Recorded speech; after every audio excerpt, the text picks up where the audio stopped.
You're listening to the Saving Elephants podcast, a place where millennials express and defend their conservative values in hopes of restoring the Republican Party. Join us as we reignite conservatism for millennials.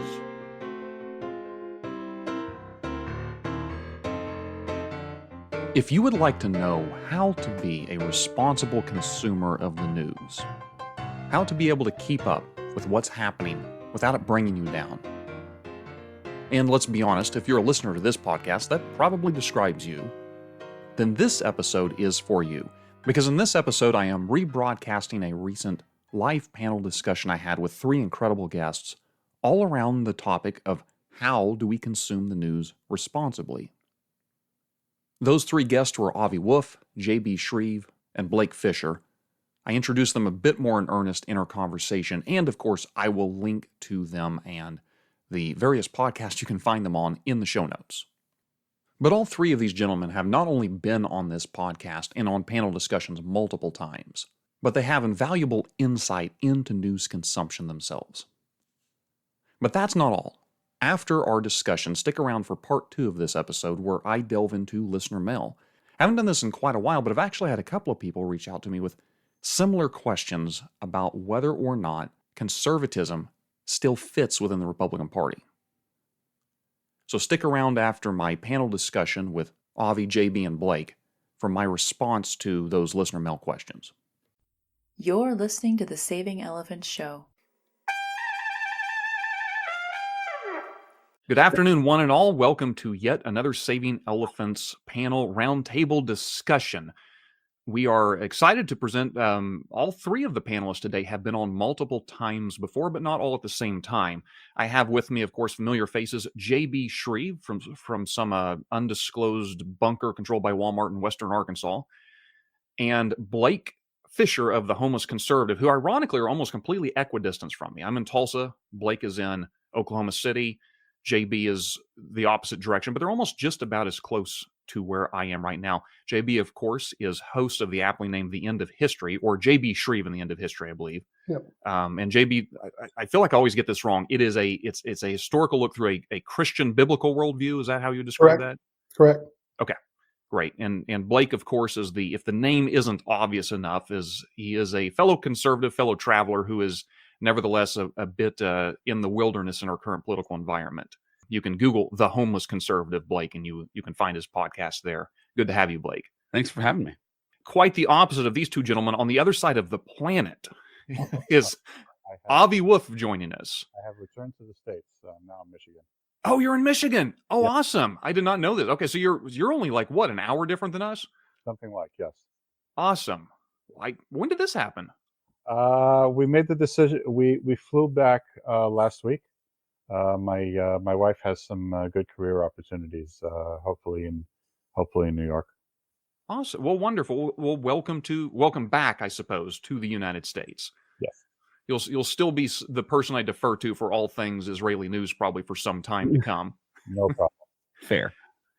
I wanted to talk about news consumption for the simple reason that I have a lot of friends invested in politics who have been for a long time. And many of them I have had on this panel discussion in the past before, who I've invited to certain discussions, in recent weeks or months, who basically said, Josh, I love your show and love what you're doing. I'm out. I'm not talking politics for the indefinite future, if you will, for my own sanity. And maybe that's just the circle I inhabit and run around in. I don't know. And maybe there's a little bit of a sampling error since there's only 4 of us and we probably have relatively similar political circles. But I am curious, first and foremost, if the three of you gentlemen believe that we're in an era in which you have recognized other people, maybe even yourselves, have found news more exhausting than what it had been even in recent years. Yes. Oh, yeah. I mean, I think that I don't think your situation is unique, Josh. I think that there's a lot of people that feel that way because I feel like it's the same thing when I talk to people I know. And I think you can even tell. I mean, I think there was a fatigue over the last 4 years anyway. I think COVID. I think like the first Trump administration that leads into COVID, that leads into the 4 years and this last election, I think it was just a whole lot. I mean, there was a lot. And I think the other problem was that there was a lot that wasn't really worth paying attention to, and yet the news and everyone screamed at us that we needed to pay attention to this stuff because it was life or death and whatever. And I'm not talking about COVID. I'm talking about all the other stuff that was ancillary to that. And yeah, I think that after the election, people were like, all right, I'm done for a little while. And especially with the fire hose of stuff that's been coming out of the first couple months of the Trump administration, it is one of those weird things where there's too much. Like, no one's doing any kind of filtering of, hey, is this something that's going to matter tomorrow? Is this something that's going to matter a week from now? Is this something that's going to matter 30 days from now? And sometimes instead of like the news going, we really don't have enough information to report on this yet, they just do it anyway. And I think that that's part of the problem. And I think that some people get a kick out of paying attention to politics when it's like this, like the fringier elements and the people that like to be in filter bubbles and the people that like to be outraged, I think are really into this moment. At least on the right. I feel like the left, I don't really know what's going on there. It doesn't seem like there seems to be more exhaustion on the left, I think, than the right, honestly. Because at least on the right, there's some people that feel like, oh, we're kind of winning and whatever. But I just mean the general side of the Republicanism. Whereas Democrats, I feel like those are the friends I feel like have really kind of gone like, what do we do? And I think you see it, Democrats in the House and the Senate kind of don't know what to do either. Some people are demanding they fight back, and it seems like there's enough of their constituency they believe that's telling them to just chill out, or at least I think everyone just feels exhausted, at least on the left. And if you're not hardcore in the MAGA crowd, I think everyone feels it. I mean, I feel it too. It's like, I don't even know what to cover sometimes because I go, there's a lot going on here, and I'm trying to pick between what matters and what doesn't matter, but I'm going to get that wrong sometimes. But it's easy sometimes because if Donald Trump says something, it doesn't mean we have to report on it. I think that's the thing that I wish more people would realize. Like, why don't you wait till some sort of action happens before you talk about it? Because it seems like it's part of the game plan. Do you think there's degrees of terrible based on the form of media, like social media, television, print, things like that? Just to interject, I think each form of media, it's not so much they're inherently worse or better. Sorry if my cat here is trying to interrupt. Here, excuse me. Now he's messing with the wires. Yeah, no, you can't do that, cat. So. Yeah. But I think each form of media has its own, trying to think how to put this. I'm a huge fan of Scott Adams, the Dilbert comic strips. I'm not a big fan of his writing. And when they did the cartoon, like the actual animated cartoon, it was okay, but it just didn't fit. It was like that form or content only worked in a 3-panel kind of Sunday or weekday paper strip. And I think every form of media has its ideal, things it does well and things it does not. Obviously, social media has a greater tendency to create dumpster fires, but I've also seen really engaged, informed decisions or discussions and debates on social media. I'm not anti-social media. I think it's just a matter of we learn how to work within these tools. There are appropriate ways and inappropriate ways to engage in them. Yeah.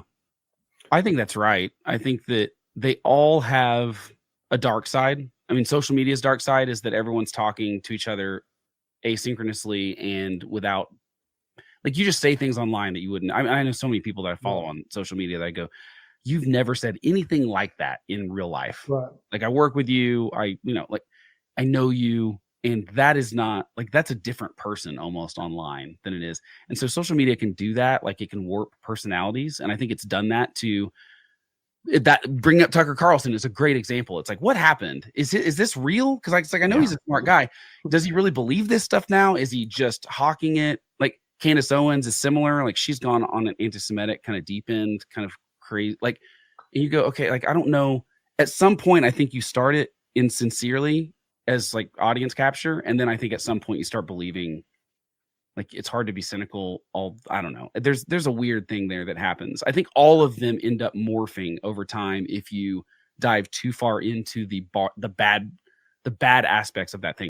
But like, there's an upside of like podcasting. I feel like there's like these long form conversations that you can really get into the nuance and stuff, but not if two people get on a podcast and start riffing about stuff they don't really know about. So it's like, everything's a double-edged sword. So I'd like to add to that, as someone who has used traditional media, social media, and who enjoys listening to a podcast from time to time.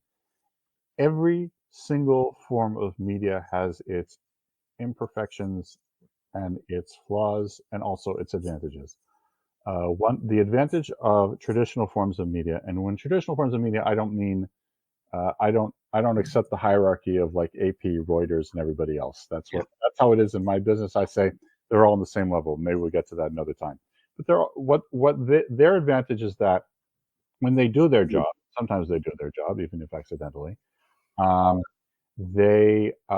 they do is they almost always have sources who are high up in government or official or company circles who are willing to talk to them. Often not out of altruism, but they still talk to them and they still provide useful information, reports, ideas, where a government wants to go, and so on and so forth. The flaws in it, the right latches on a lot to ideological bias, and it's definitely there. Although I think its nature is a little different than what people think it is. It's not like all reporters have like this ideological cheat sheet in front of them when they're deciding how to report news. It's more like if you're in any given circle, maybe I should give an example. If you're a fan of a sports team, right? You're immediately a part of the team. You immediately assume that this team is off. This opponent's team is awful. This player has got to go. It's just common knowledge, right? It doesn't matter if you've ever actually looked at whether the player is awful or whether that coach has to go. It's just common knowledge. And when you're in that circle, you just get used to seeing certain terms used over and over again. So it's more like automatic unthinking, not even groupthink, more like these are the terms people use, I'm going to use them. But those are the advantages and disadvantages. Another disadvantage is that, like I said, very few sources are altruistic. And a reporter is only as good as the sources they use. And very often sources, I've run into this a lot when it comes to reporting on Israel and when it comes to reporting on Middle East. Very rarely are sources trying to give you an unbiased, neutral assessment of the situation. Almost always they are using the reporter as a soundboard to try and manipulate how the government is doing something in one way or another. And I'm sure it's the same in the United States. And another thing is that reporters, even those who want to entirely tell the truth, are also hamstrung by their sources because they can't go against their sources and say my sources are exclusively establishment people in, say, the Defense Department, right? So I keep getting important information about them. And then I discover that the Defense Department really has some really big issues, and I want to report on corruption at the high levels. And the source says, I'm never talking to you again if you'll report on that. So this and the common knowledge problem are, I think, problems that whenever you consume media, right wing, left wing, you always need to take that into consideration. Social media is both a blessing and a curse because it is a small d democratization of media, right? Mm-hmm. Everybody can post. Everybody can write about it. On the one hand, if you are good at culling your sources, if you are good at paying attention to who's smart and who really knows what they're talking about, you can get a lot out of it. You can hear from genuine experts, many of whom are still working in a particular field or did work in a particular field. And even if you don't agree with them, you'll often come away learning something. The problem, as you said, Blake, is that a lot of people only want to hear what they already believe in one way or another. They're not really interested in being informed. They just want to hear, I know so-and-so is bad because I'm a member of the team, so I want to find more evidence that so-and-so is bad. And it's kind of hard to really hard to break through to such a person, right? Because even if it's on an ostensibly innocuous or innocent thing where you say, go to a pro-Trump person, Trump's great, but there's this problem and this problem. No, you must be 100% pro-Trump or you're an enemy or something. I think a lot of it has to do, the sources are out there, like you said, they're good sources, they're bad sources, but the temperamental issue of why you even want news. Do you want news in order to learn things, or do you want news in order to confirm what you already know? Right. You're gonna go to very different places depending on what you want. Yeah. And the same is true of podcasts. People who want to be informed by podcasts and YouTube channels, there are amazing channels out there. Mm-hmm. Only if you want it. If you don't want it, then no amount of proposing new sources is going to help. I think that's a very big part of the issue here. Yeah, you nailed it. And I think that goes back to the monetization problem with all of these things, is that's all changed drastically over the last 20 years for sure. But I mean, even in the last 5 years, so much of that has changed. And so I think it's really important to understand where someone makes money from. And there's no perfect way to do it, because people think, newspapers, we were still paying for the subscription, and the advertisers were paying for the eyeballs that were in front of it.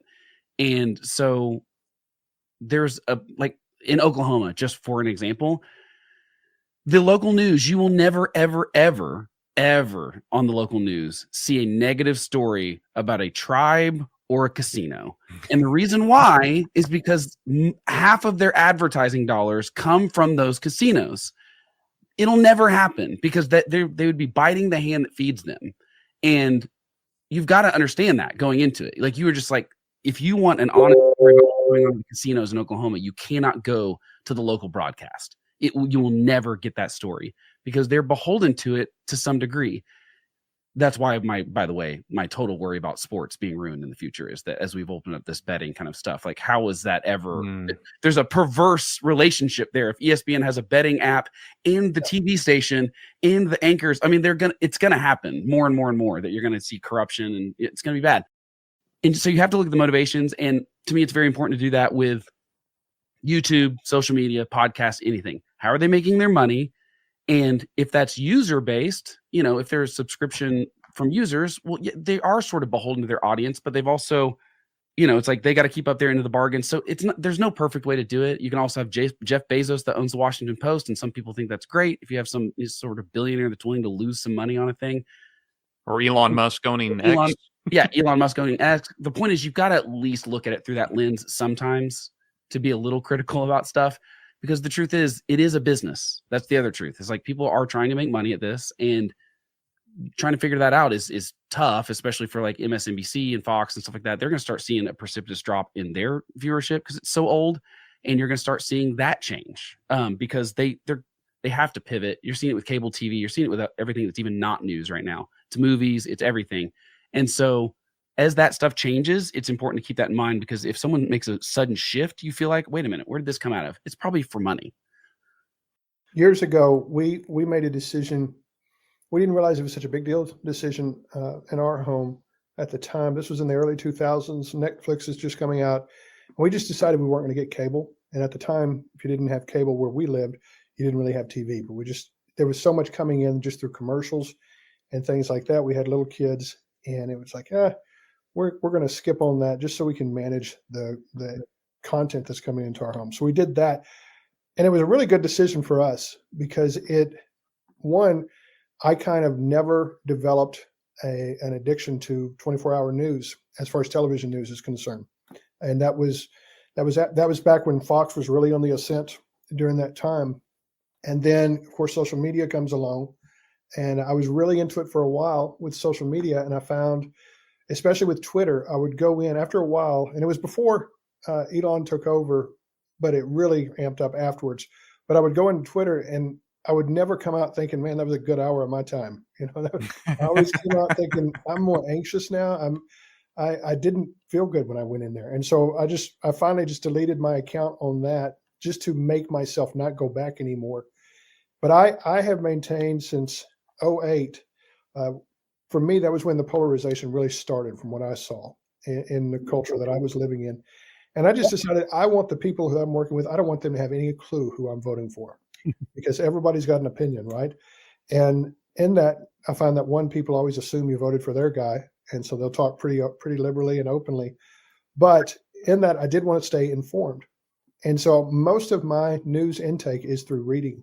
Now, most of it's online. I'm not getting a hard copy of the New York Times every day, but I have a subscription. I've got New York Times. I try to be pretty rounded, from not just left-right perspectives, but from global perspectives, from BBC to Al Jazeera to the Economic Times of India, things like that, trying to get what's actually going on in the world, because I want to be informed. I think we do have a responsibility to do that. And it added, to be real honest, to the peace quotient or peace dividend in my life as far as that goes, because I find when I step into it, like I'll go to work and Fox News is always on when I'm at work.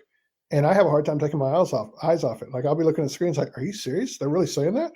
It's like, that's not true. I read something this morning that's not true. And it's what Blake said with the monetization. I think that's a big deal. This is always on truth. I don't even think it's always on facts. It is about stirring audiences, getting audiences engaged. You know, the old statistic about an emotionally charged tweet travels, I think, 28 times farther than one that's just a fact-based. You know, if there's anger attached to it, it's going to go a lot farther in social media. I think the same thing occurs in news, and that's not something I want to be honestly moved by.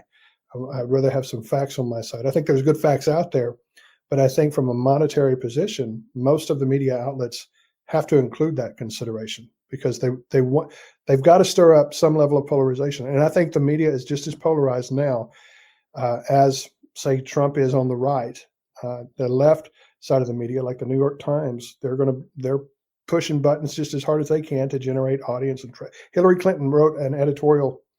I say I'm not getting social media news from social media. I am on Pete Hegseth's WhatsApp channel, so anything I can get directly from the horse's mouth, I enjoy getting that. But outside of that, when Hillary Clinton wrote an editorial this week regarding that whole leak, or it wasn't even a leak, but it's like, really, Hillary Clinton's gonna give advice on this? That seems highly polarized, and it is, and that was the point, because it's going to generate traffic, going to generate audience.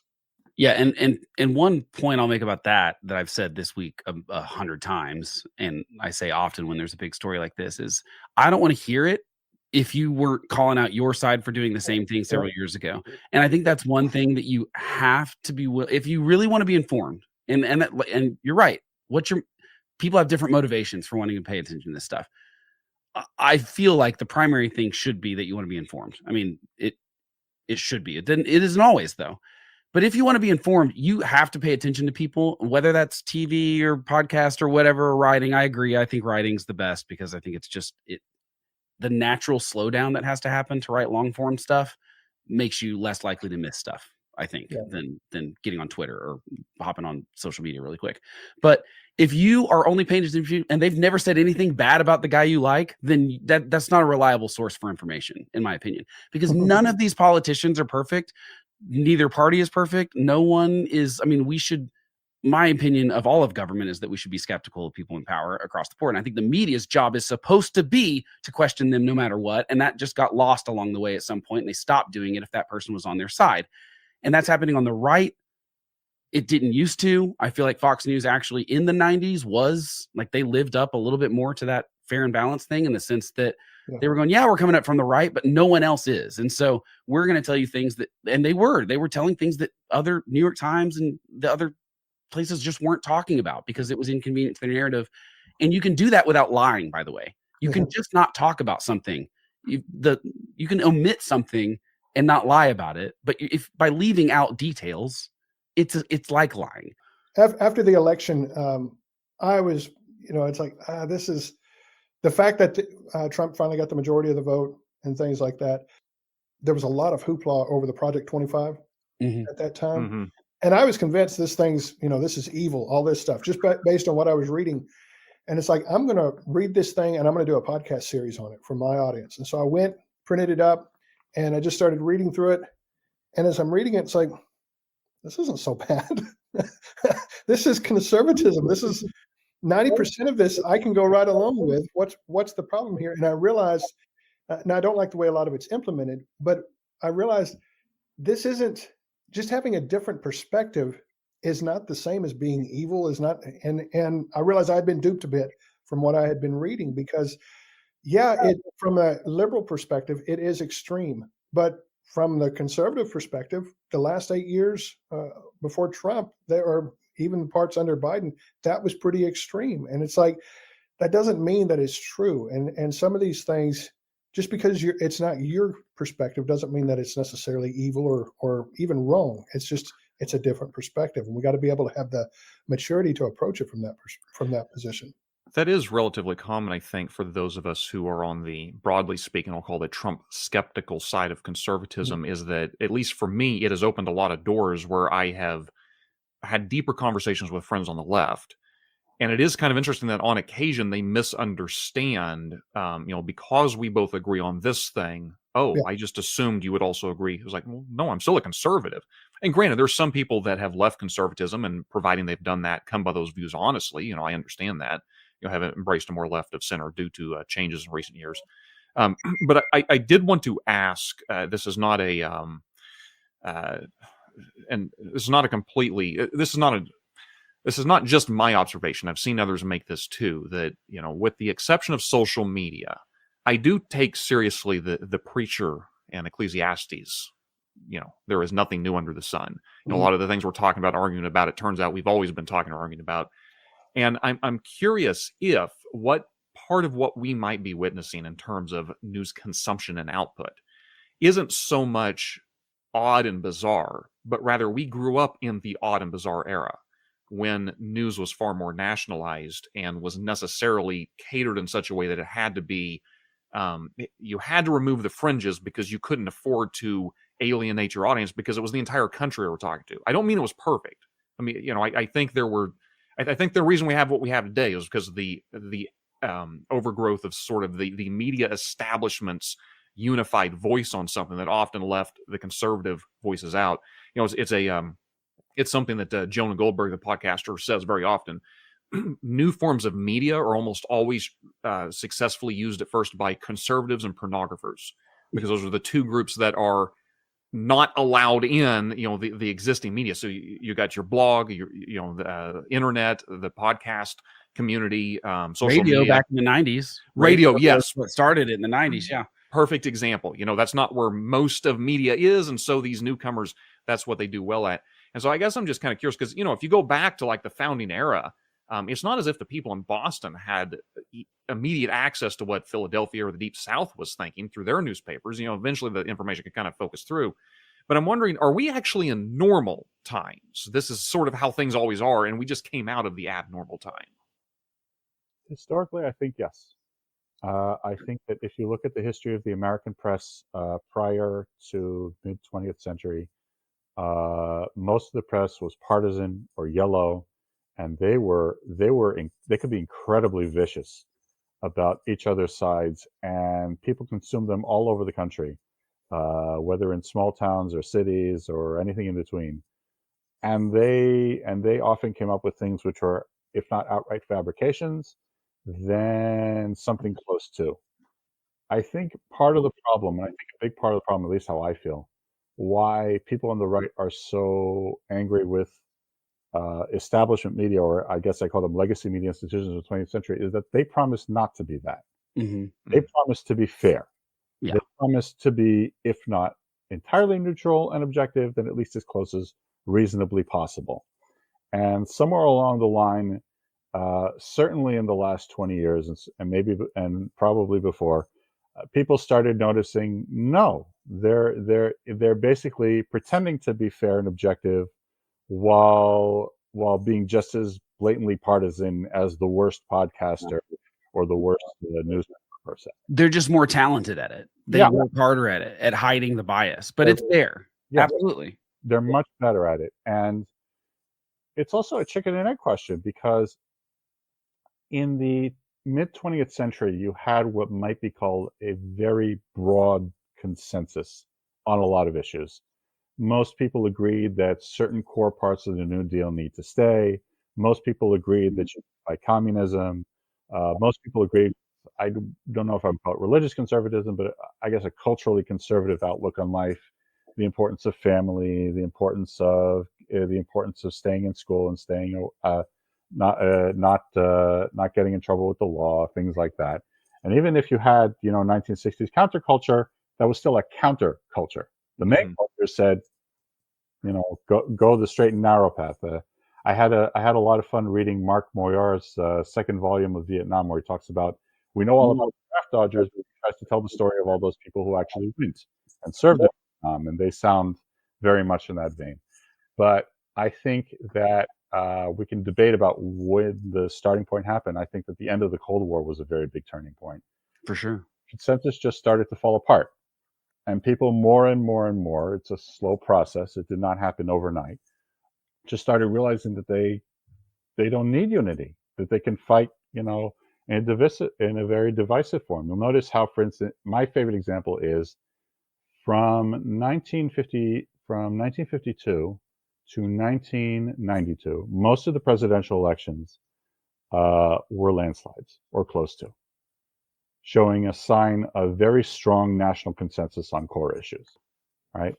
Since 1992, nobody, not on the right, not on the left, has won anything close to something like George H.W. Bush's 40-plus states landslide.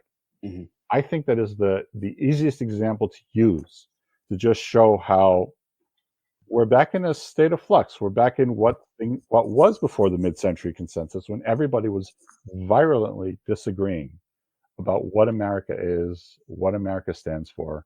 And I think that the media shapes that, but I think it also reflects it, honestly. Otherwise, you wouldn't have such strong audiences for such divisive things. Well, and I think the Cold War is a good example, because we agreed that we needed to win the Cold War, right? Everyone agreed that was what we should do, but we had disagreements about how to do that. Not everybody, but almost everybody. Okay, but like let's say I don't know, 90 something. I mean, yeah, Bernie Sanders wasn't entirely. Yeah, but more. But I mean, more than the majority. I'm not talking about 50 something percent. I'm talking about like 80, 90% of the country felt like, and even it was Democrats and Republicans. It was not like we had disagreements about how to do that and what were the right ways to do it or the wrong ways. They had different fears. I think conservatives and liberals had different fears about like Cold War kind of stuff. But without that, post the Cold War, we have not had a thing that as a country, we all sort of agree a direction that we need to go on. You talk about the Cold War, just as you're saying that, it's making me think we had a common enemy, common fear, and that was the easiest way to steer people in a direction. And it was helpful from the U.S. perspective for a long time. And then after the end of the Cold War, in the absence of strong leadership, it just strikes me the fear turned towards each other. It's like that's our neighbor. That's why we've got a red states, blue states, 50-50, almost 50-50 split as far as it goes, depending on which election it is. But that's, again, it comes back to poor leadership. And I think a lot of times the media steps in and we think they're leading us in a direction. And really, it's just another voice in that polarization from what I see. And that's gotten explicit now. I mean, Trump explicitly says, and the people around him explicitly say, that the gravest threat to the United States is the left in the United States. They don't say it's China, it's not Iran, it's not terrorism, it's not any of the things that actually will threaten American lives. It's progressives. And look, I think progressives have crazy ideas, and I want to fight them on them. But it's insane to think that and to be fair, the left has done that to the right too. It's like the FBI was looking at more parents of school age kids for anti-terrorism stuff than actual, it's just like, it's insane to me that we've gone down this path of assuming that the other side is evil instead of agree with each other. I've given up on thinking either side is more crazy than the other, to be honest with you. Oh yeah, no, it's like full on lunacy across the board. Each side is totally capable of, you think that's crazy, here, hold my beer. Yeah. Only extremes, definitely. So let me ask them, because all three of you gentlemen are individuals who I would consider very informed on a. I mean, I'm sure there are days, Blake, you just got back from a couple of week vacation, so I'm sure there are times you check out, probably need to, but I wanted to ask, where do you go to stay informed? I could go on. I don't want to just give a big list, but I want to give an opportunity for each of you three to kind of advice. If somebody's saying, "Hey, I want to stay informed," who are you listening to stay informed?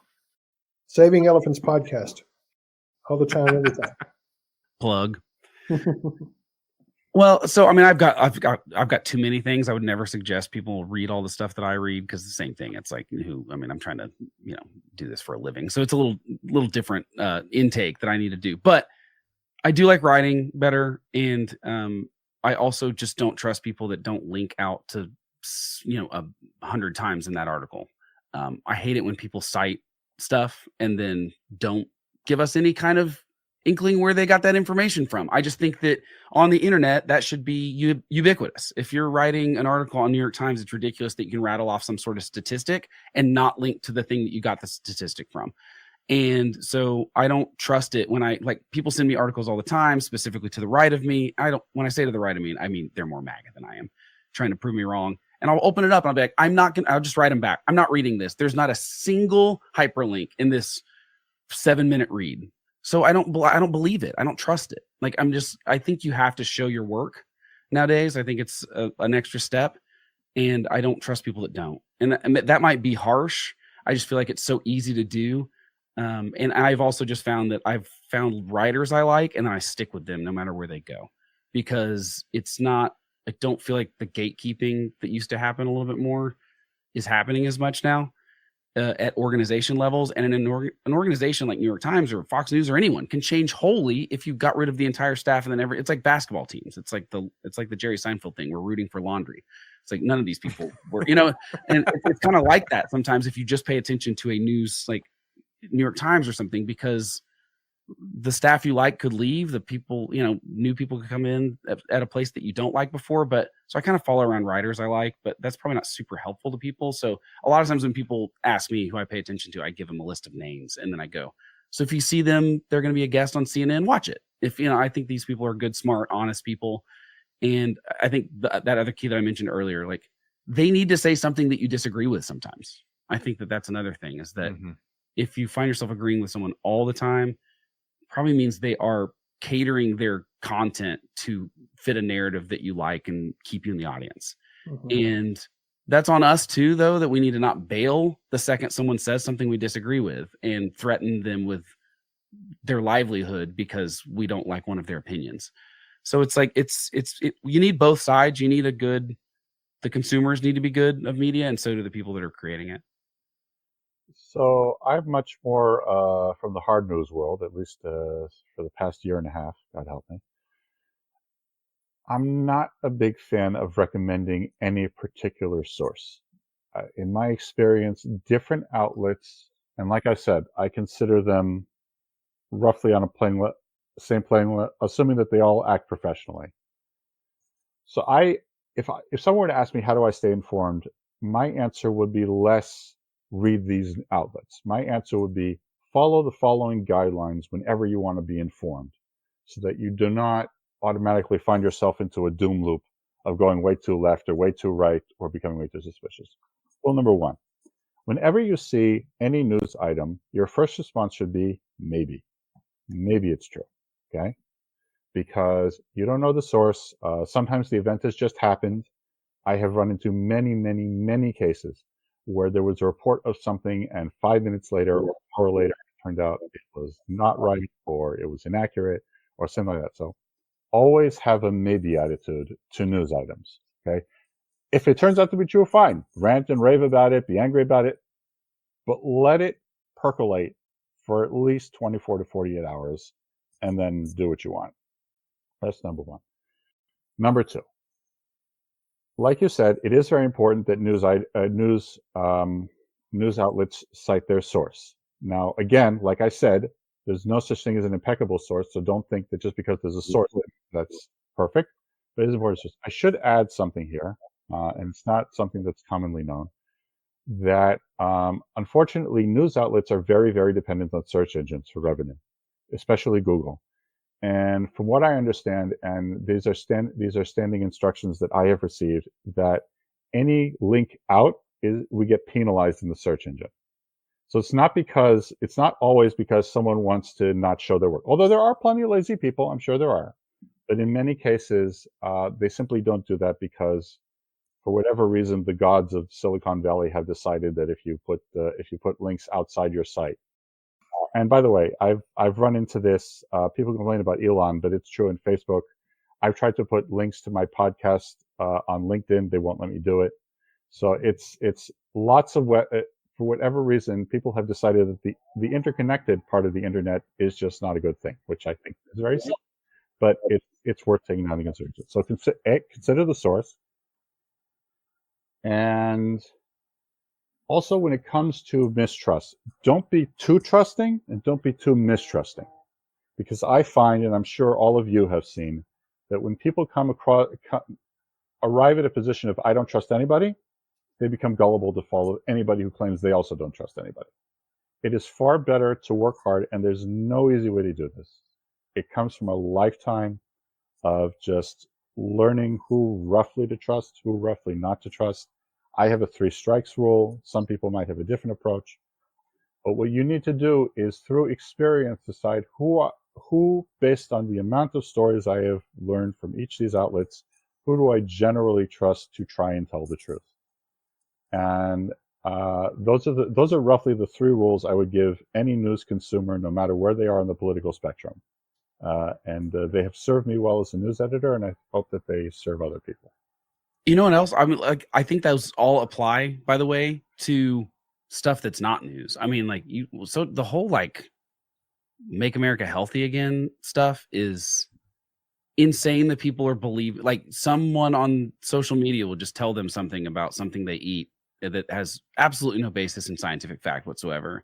Yeah. And I find people completely changing their entire lifestyle because of what someone told them without, I'm like, where's the data? Where's where's anything? So this is happening more and more. I feel like it's not just news. I feel like it's happening with health. It's happening with wellness. It's happening with, just all sorts of stuff. And that democratization, I think will end up being a good thing in the long run of social media and that kind of stuff. But I think we're definitely, if it doesn't kill us in the short run, right? Yeah, if we don't all, like, blow ourselves up first, drink bleach because some influencer told us to. In the meantime, I just think it's funny how much that's going on. There's like just very simply, very easy. And then the other thing I would add to that is that if it seems crazy, it probably is not true. Like, if it seems wild and like that, wow, then it's probably not true. The one I found recently was a thing that went around that you eat a credit card's worth of plastic every day or something. I can't remember what they were saying. And it's just like, you look at the science behind it. There's just like, you'd have to eat. It was like, it's like, it would take 23,000 years to eat a credit card's worth of plastic. Not a or whatever. Is notorious for taking studies, and this is not even political. And they want, because they want to get clicks. They want to click, right? So eyeballs. Taking what is often a careful, qualified study, they blow it out of proportion and turn it into something it's not. So you can't. While it's true that a lot of people on social media eat it up, I don't think we can absolve, unfortunately, many journalists on this point. No, I don't think we can either, because they're the ones that put the little, oh, that'll make a great headline and a picture. It'll be, it's like, it was the same imagery. It was like chopsticks holding a credit card, and it was, I get it. Wow. But I mean, everyone picked it up, and it's just not true at all.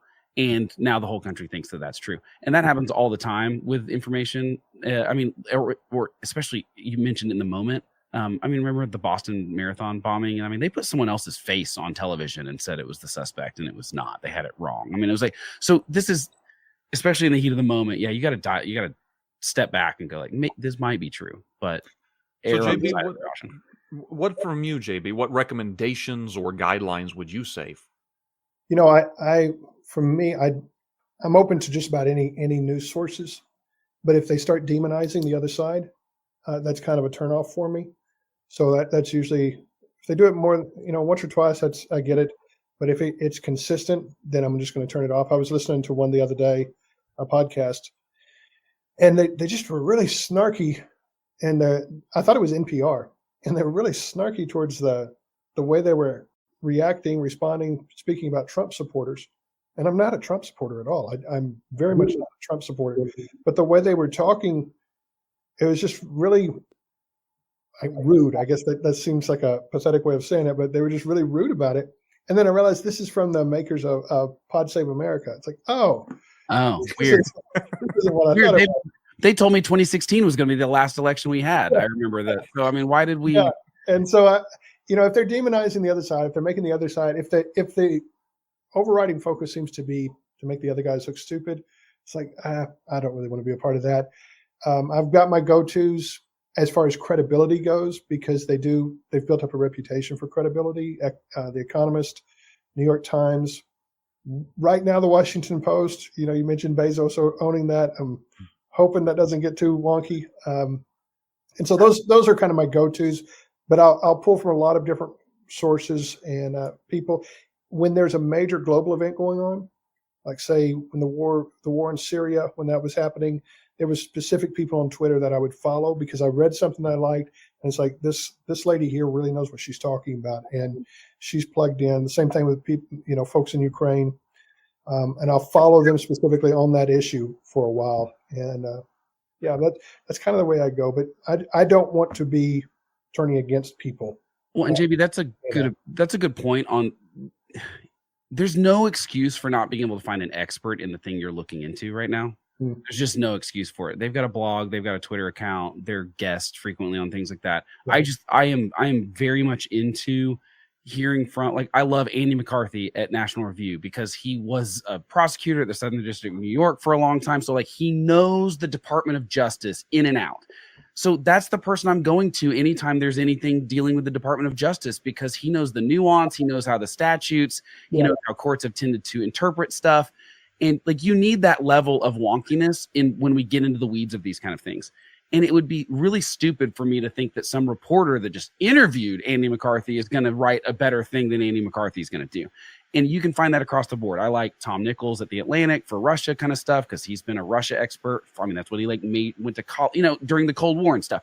So there are people that, Tom Nichols, by the way, is the guy that, yes, listen to him on Russia. There's a lot of things I don't like to listen to him I agree. I totally agree. There's things, just because you're an expert in one thing doesn't mean you're an expert in everything. And so just because someone's really good at knowing about one thing doesn't mean it's going to translate to something else. Scott Lincecum is at Cato Institute, and he's a really great, free market, how does trade work? It does really great explainers with graphs, and also he's at the Dispatch too. But these are people where I go, okay, economics and stuff, I like this person a lot. Law, I like this person a lot.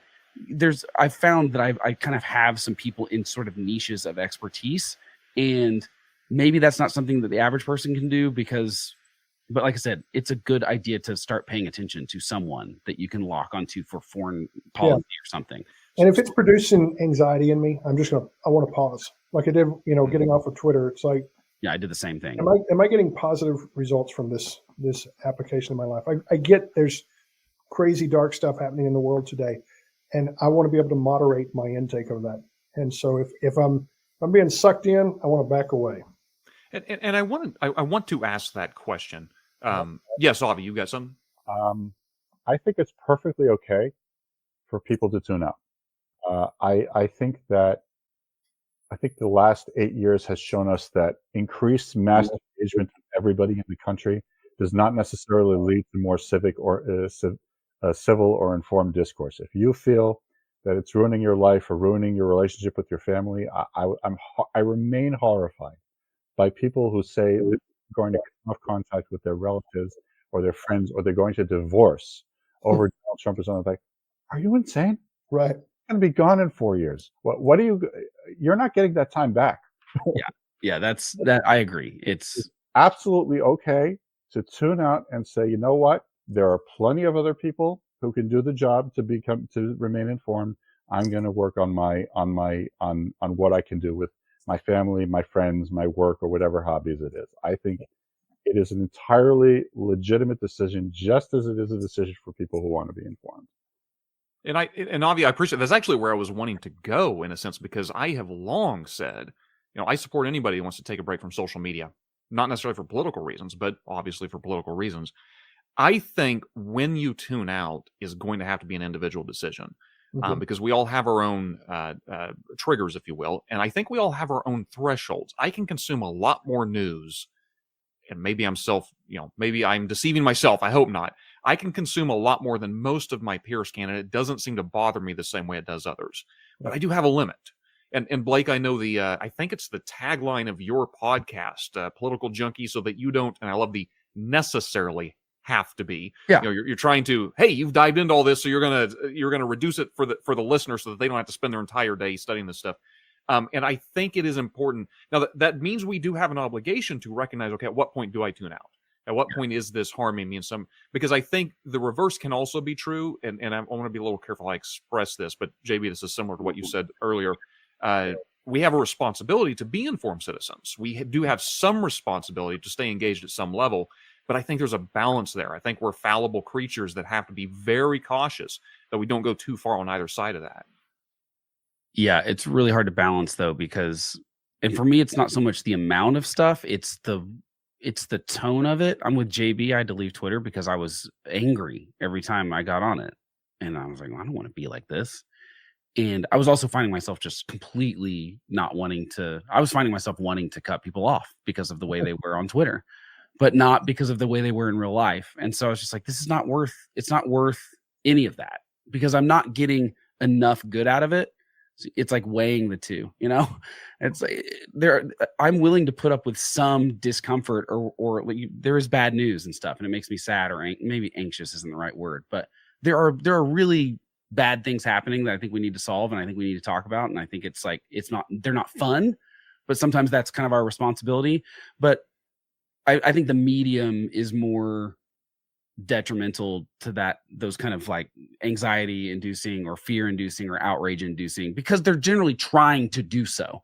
And they are getting that reaction, which is what people want. There's a bunch of people that just want to troll. I mean, I think JD Vance is essentially it's like there's just trolling people all the time on that's what our vice president, I mean, to be fair, the vice president doesn't really do much. So I guess he's got time to troll people, but that's weird to me that he has so much time to be on Twitter.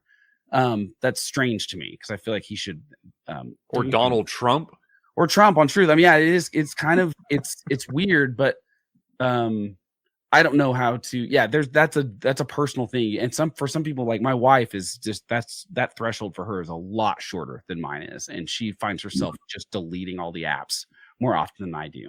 And then kind of slowly dipping her toes back in.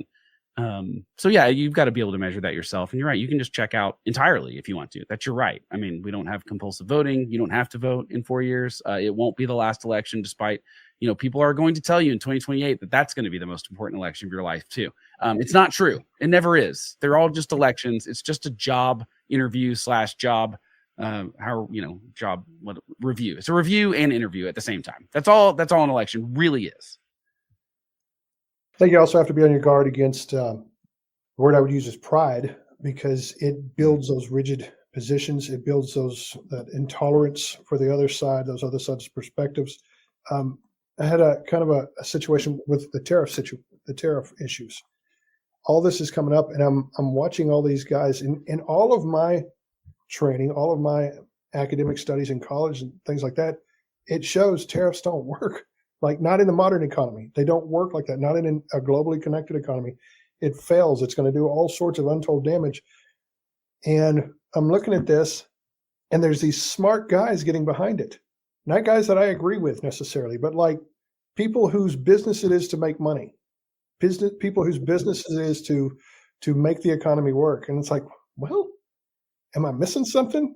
Because at the end of the day, I'm not an expert on tariffs, and I'm basing my position on the opinion, on the experts out there, my understanding of the experts. And it's like, well, I don't think this is going to work, but I don't want to take too hard a stand on this, because at the end of the day, I'm just choosing which experts I believe. So if this is the way we're going, let's watch. And that sounds passive. I'm honestly not being passive there.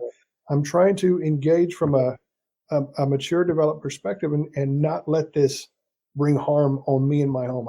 I don't want my family to have fear or stress on what's going on in Washington, D.C., right?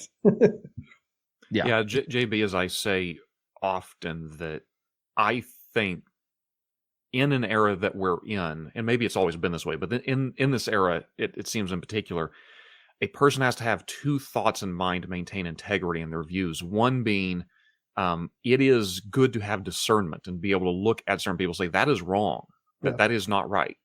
It is also equally necessary that we constantly have the mindset of, but for the grace of God, there go I. Mm-hmm. People can be deceived. I can be deceived. And I'm more likely to be deceived the more convinced I am that I'm right and everybody else is wrong. And I guess in that vein, I want to close the conversation with admittedly kind of a broad question, but I think it needs to be asked. We have been spending this entire time talking, I think, with a presumption that the individual is themselves wanting to consume media in a healthier way. Maybe because they're exhausted from it, maybe because they want to be informed. I think, Avi, you had made that statement. If you want to be informed, and then you gave us 3 pointers how we could do that. It's hard, and we maybe, or as humans, are never going to be perfectly informed, but if you want it, you can do it. That being said, we all know people in our lives that, whether they realize it or not, probably don't want to be informed, right? Their consumption of media is not, the purpose is not to be informed. And so I'm just curious, we can't change people truly, but what do you say to the individuals in your life? And maybe you say varying things depending on the depth of your relationship or how far gone they are, perhaps, who you perceive they don't want to be informed. What do you do to put perhaps a rock in their shoe to nudge them in the direction of that actually is important and would do you good?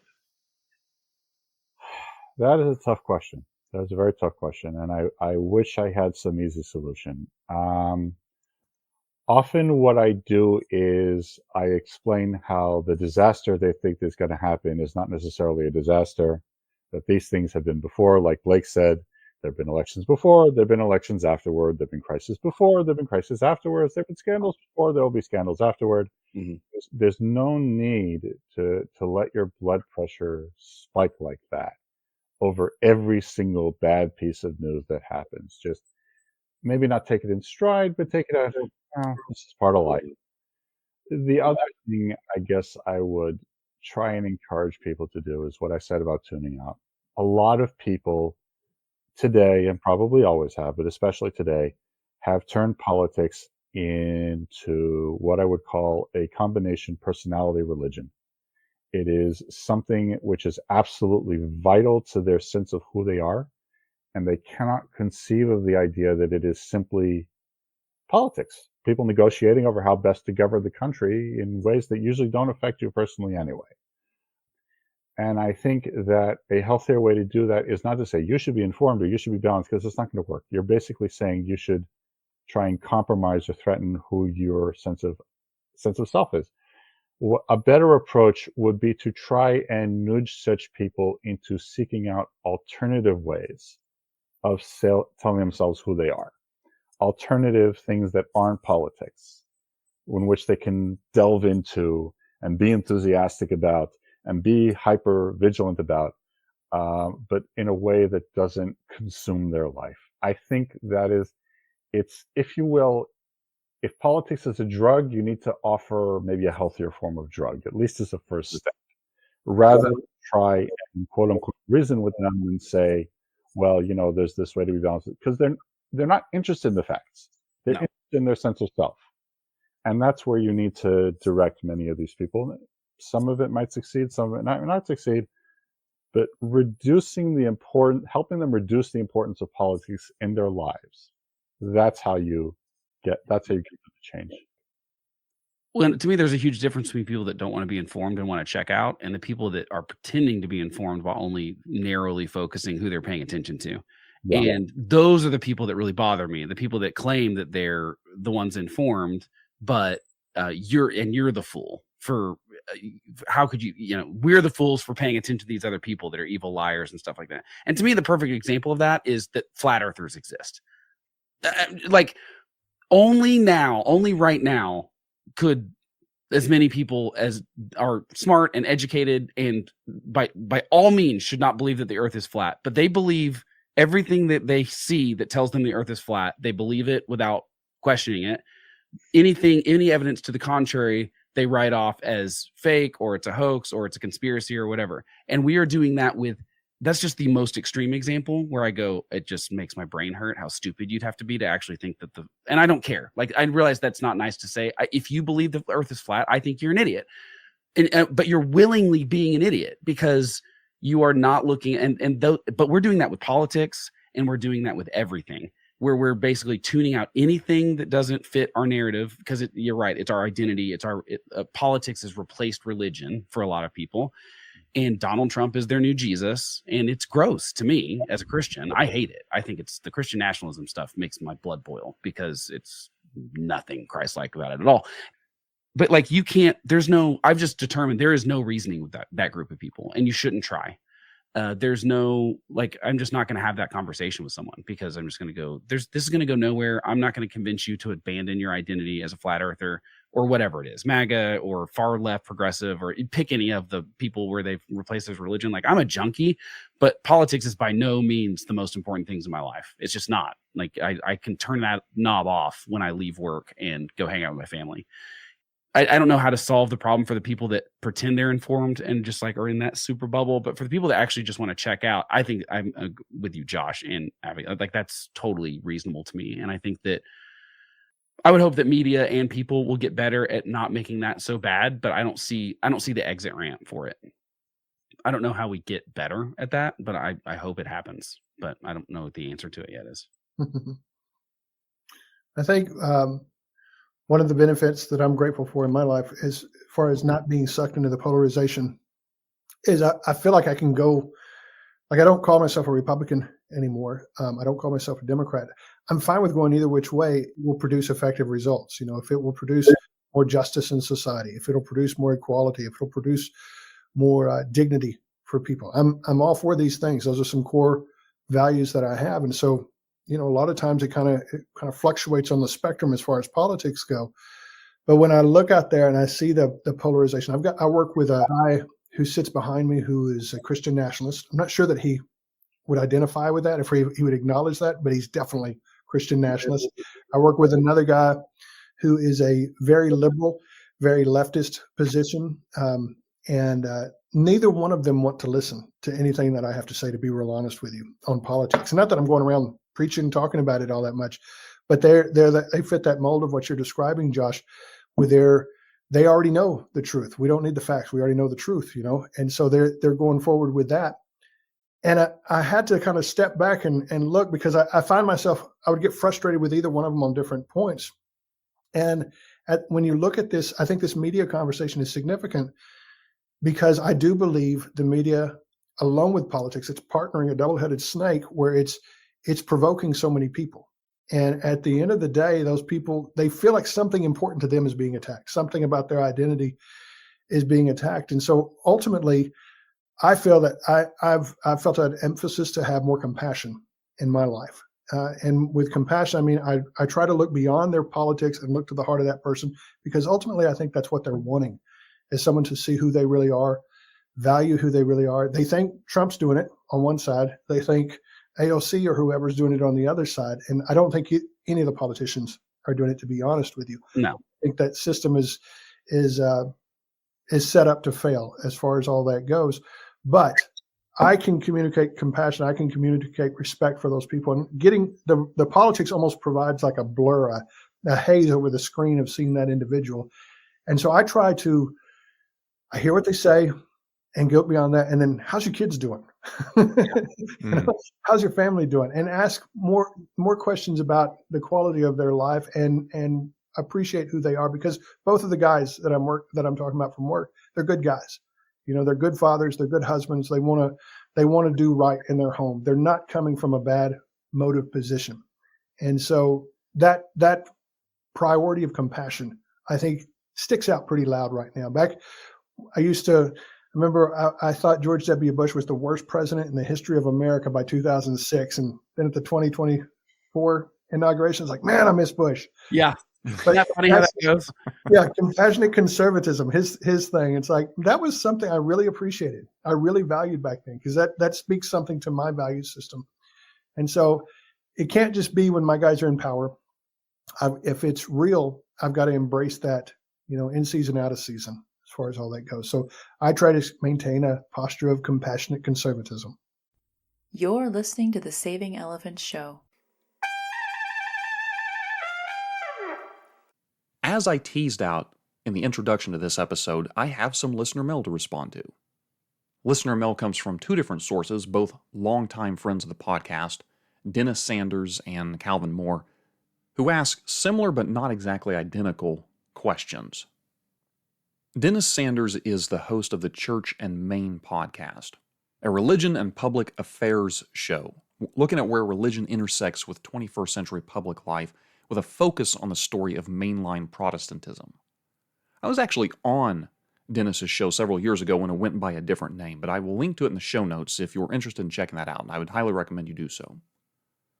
And Dennis wrote me a couple weeks back saying, can conservatism still see the GOP as a vehicle for its beliefs, or is it time to call for a divorce and create a new party?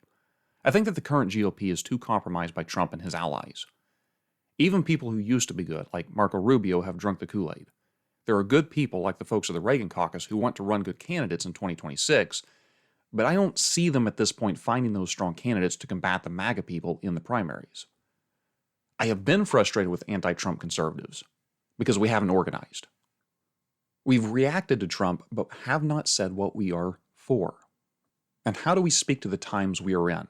Reagan and traditional conservatism have a place, but how does it speak to the working class? How does it speak to a changing America? Why is immigration important, and why does unchecked immigration harm our stance as a nation that welcomes immigrants? How do we move from just saying things on social media and becoming an actual movement with people joining together and providing a yes to Trump's no? Again, that was Dennis Sanders' question to me, but before I respond, I'm going to add to that Calvin Moore.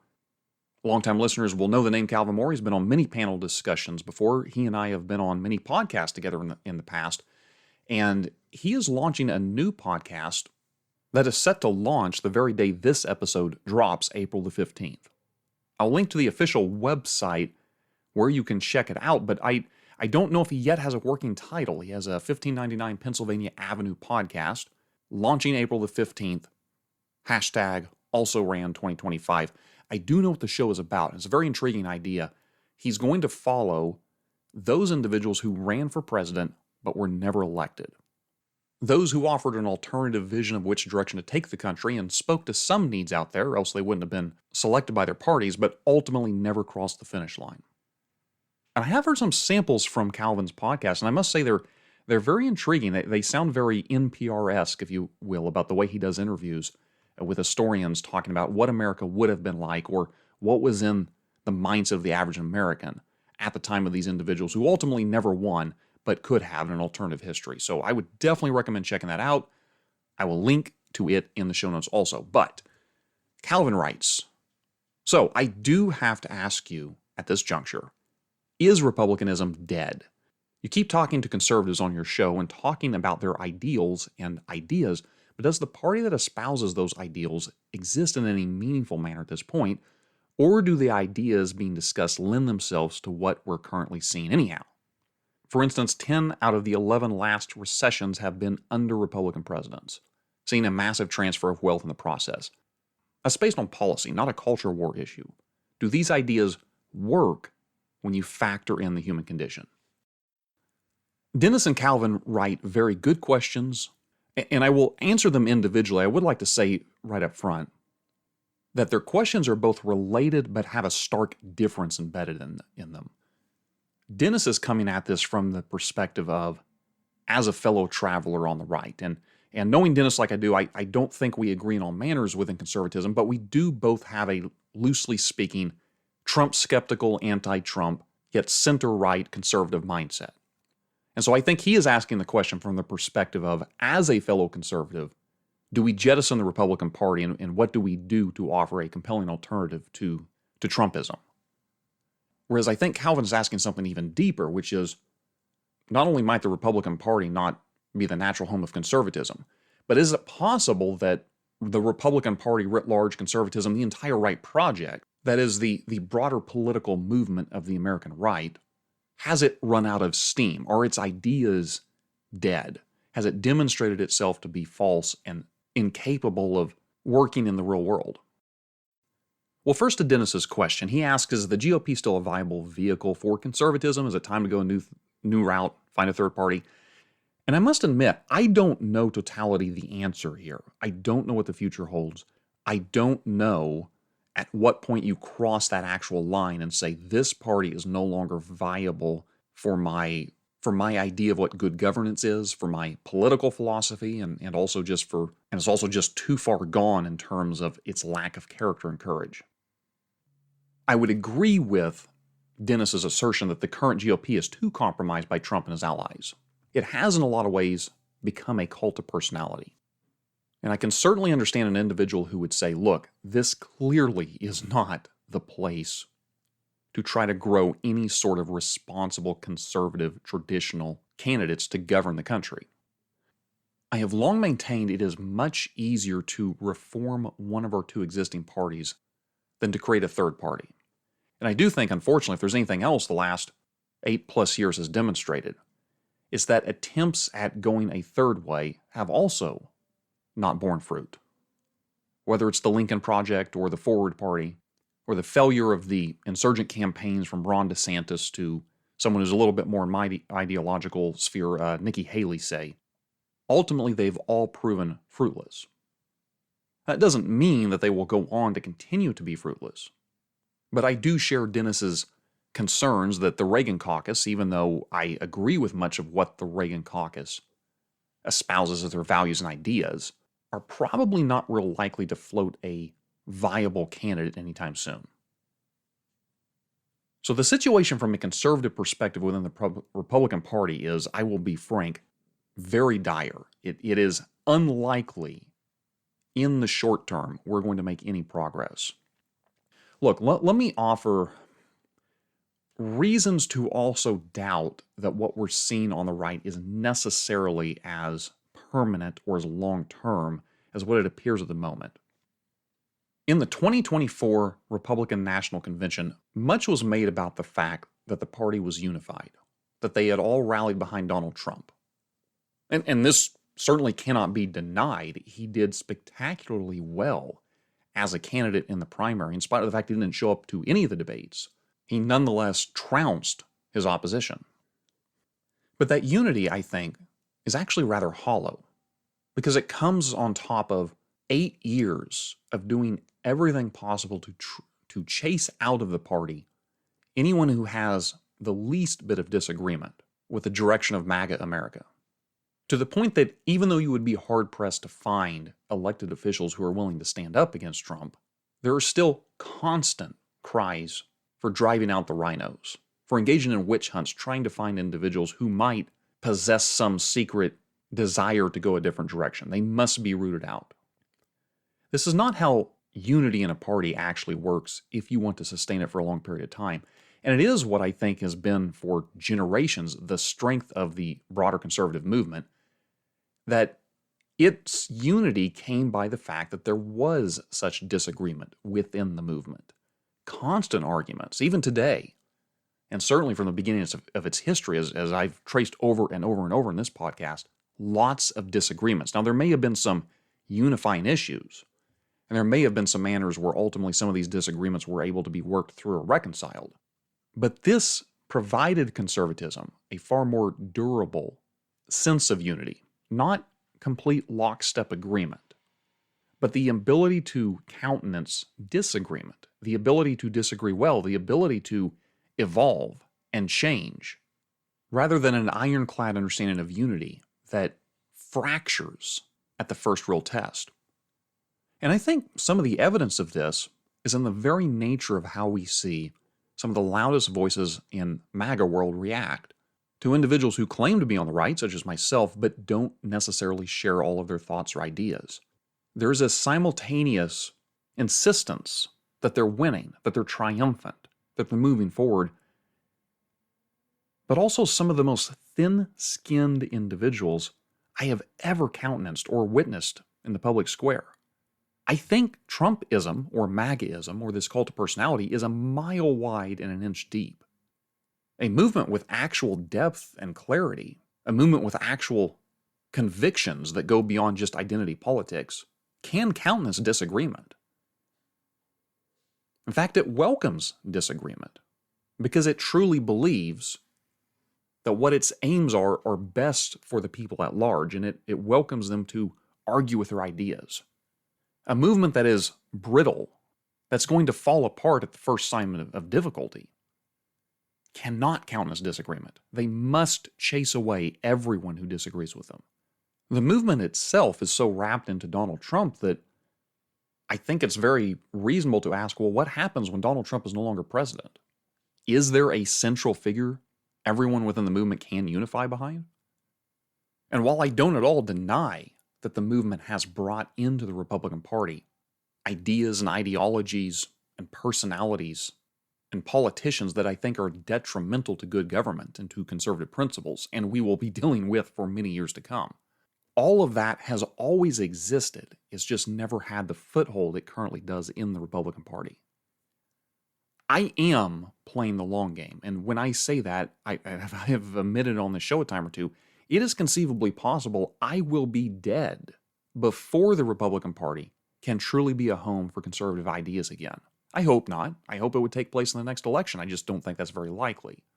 And I think it's even less likely today than it was 8 years ago, 4 years ago, even 2 years ago.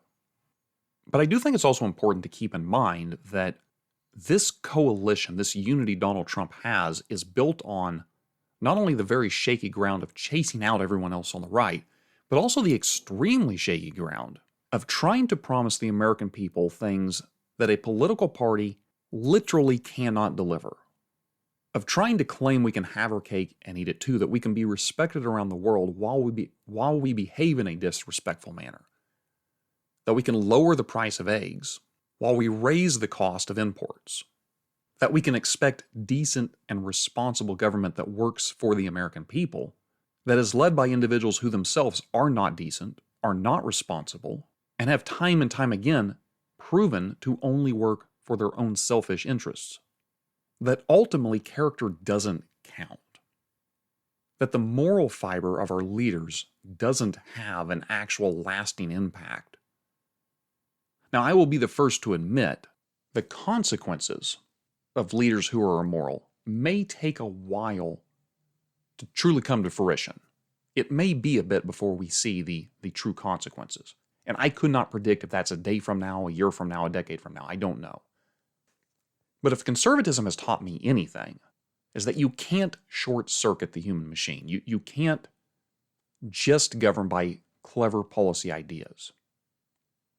That at bottom we are spiritual beings, and if there is a moral rot in our leadership and in our nation, ultimately we cannot be successful and prosperous and safe and free.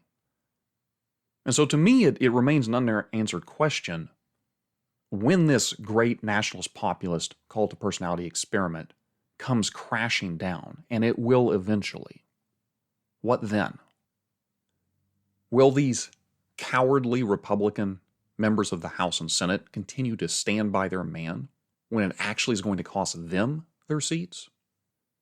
See, I think the future is very murky and difficult to see. I am not in any way trying to predict this is what's going to happen. I'm certainly not trying to say this is when it will happen. But I do think with our current two-party system, and to the best of my ability to see, it will exist this way for many generations to come. The Republican Party is still something that provides scaffolding and the basic framework for how you can govern. There are many individuals who I think we could conjure up in our imagination, hey, this would be the perfect person. You know, Jonah Goldberg often talks about Mitch Daniels, although I think Governor Daniels is uninterested and probably getting too well along in years to want to run for president, but that would be an individual. I know myself, I've been a big fan of Senator Ben Sasse. I know for personal reasons he has had to take a step back, not only from politics, but even from his previous job as president of Florida University. His wife is in very poor health, and he's taking care of her. And I think, if anything, that shows his remarkable character to put his family first instead of his political ambitions. Nikki Haley was someone who a lot of people, I think, had vested hope in because she kept saying the sort of Reagan-esque type things. They're like, well, finally, here's someone who, you know, even if she's going down in a ball of flames against Donald Trump, at least she's speaking the truth. And then what do you know, at the RNC, she stabs us all in the back saying, we need to support Trump regardless. I do think a political statesman, one with integrity and the ability to connect with the American people, could get us out of this mess. I also think we, the American people, at the moment anyways, are not necessarily interested in such an individual. Now that could change. It certainly has changed in the United States history time and time again. Things can get bad, and the people say, you know what, we're heading the wrong direction, and they begin to mature and look for leaders who tell them not what they want to hear, but what is a binding, lasting, steady, and difficult path out of the catastrophe of the moment. I had Yuval Levin on the podcast a while back, not the most recent time, but the time before that, when he was talking about, when we were talking about his book, A Time to Build. And I asked him a question about the difficulty of reaching individuals who themselves aren't necessarily reading books or listening to podcasts, but probably need the message most about the importance of turning to our institutions as a means of transforming ourselves, not as a means of just being a platform to display ourselves. And I was essentially asking him, your message is hitting home with me. I think this is what we need. But it seems like it's difficult to disperse this to the individuals who need to hear it most. And you've all essentially acknowledged that. But then he said, I'm doing my part. What I did was I wrote the book. What I'm doing is I'm working in DC. What I'm doing is I'm trying to build institutions where I'm at, where I'm planted. I think there was a sense of humility in his response, of a recognition that I can only do these things here. And I don't want to in any way suggest I'm comparing myself to Yuval Levin, so please get that idea out of your head. But taking that example, I think sometimes that's how I feel. I don't know the first thing about building a third party. I don't necessarily fancy myself to be an electoral reformer, if you will. I can follow some individuals and hopefully keep up with what their thoughts and ideas are and probably try to discern between what does or doesn't make sense. But I do know that one thing I can do is try my best to keep conservatism burning, to keep the lights on, if you will, to say, hey, here are the ideas that have worked in the past, here's how we understand them, here's how we've argued them, here's why they're important today. Knowing that there will be a day in the future when the public is far more interested, and I will even say the Republican Party is far more interested in taking serious ideas serious. I know that our duty is to maintain faith and to do what we know is right, and to not give up on people just because sometimes they're behaving in ways that are unseemly for a free people, and to try to live as examples of individuals who are fit to live in a society of ordered liberty. As I mentioned earlier, Calvin's question or message to me, and I think I will briefly read it again because I've been talking so long, the listener may have forgotten what Calvin even said. Calvin wrote, "So I do have to ask you at this juncture, is republicanism dead? You keep talking to conservatives on your show and talking about the ideals and ideas, but does the party that espouses those ideals exist in any meaningful manner at this point?" He goes on from there, and of course he lists that, for example, 10 out of the last 11 recessions have been under Republican presidents. Do these ideas work when you factor in the human condition? Well, there's a lot there. Let me respond quickly to the 10 out of 11 recessions being under all Republican presidents, supposedly. I don't know. I don't know if that's true or not. But let's just presume, for the sake of argument, that what Calvin's saying here is true. I don't know that that alone necessarily demonstrates the Republican Party or Republican policies isn't sound necessarily, for several reasons. One being that I have long been concerned that we have this tendency to think of how the economy is behaving today as being the responsibility of the president, who happens to be in power now. I think that certainly the president bears a lot of responsibility, but the president doesn't control the global economy, nor do they control, quite frankly, the American economy, nor that they don't even oftentimes have a majority of the Federal Reserve until the end of their second administration, usually. It might be argued that recessions are set up years prior to, so maybe we could say, hey, it was the Democrats that came before these Republicans that were really responsible for it. Plus, we'd have to look at, well, wait a minute, is it just the Republican presidents? What about Congress? Does it matter if the Democrats were controlling Congress, or is it only when Republicans control Congress and the presidency? Maybe to put that another way, if the entire question is, do I reject the right's basic interpretations of the free market, foreign policy, cultural values? No. No, I am still very much a conservative. We can argue about specific issues, but broadly speaking, I am very much still on the right. Even I don't consider myself to in any way align with the excesses of the nationalist populists, and I think they have some goofy ideas about tariffs and taxation and foreign policy and populist speak that, quite frankly, was generations ago much more commonly found on the left than within the conservative movement. But if I return to the first part Calvin's question, he asks if he's right. I spend a lot of time on this show talking about ideals and ideas, talking to individuals about these high-minded ideas. And it is certainly true that there is a massive disconnect between the sort of ideas and ideals you'll hear on the show and the last thing Donald Trump tweeted, or the YouTube short where Senator such-and-so totally owns Congresswoman such-and-so. In a certain respect, there has always been a disconnect, and I think unfortunately always will be a disconnect between the lofty, noble ideas and the actual execution in political reality. This is why I think Edmund Burke was often railing against abstractions and was far more interested in concrete political prudence and the grubby business of trying to negotiate across multiple coalitions and interest groups. Now, that being said, I think it needs to be fully acknowledged that there's a difference of kind and certainly a difference of degree in the halls of American Congress today in terms of the number of cartoon villains and bad actors and individuals just operating in bad faith who don't come anywhere close to the idea Edmund Burke had in mind of a just statesman trying to carefully parse through and weigh competing interest and finding a working solution, not perfection, but a working solution. So I think it is reasonable for us to hope for and expect of our government and of our leaders that there would be some semblance between the ideals and the ideas in actual government. Now, Calvin asked at the end of his message, do these ideas work when you factor in the human condition? Well, again, I'm a conservative. Calvin, incidentally, is not.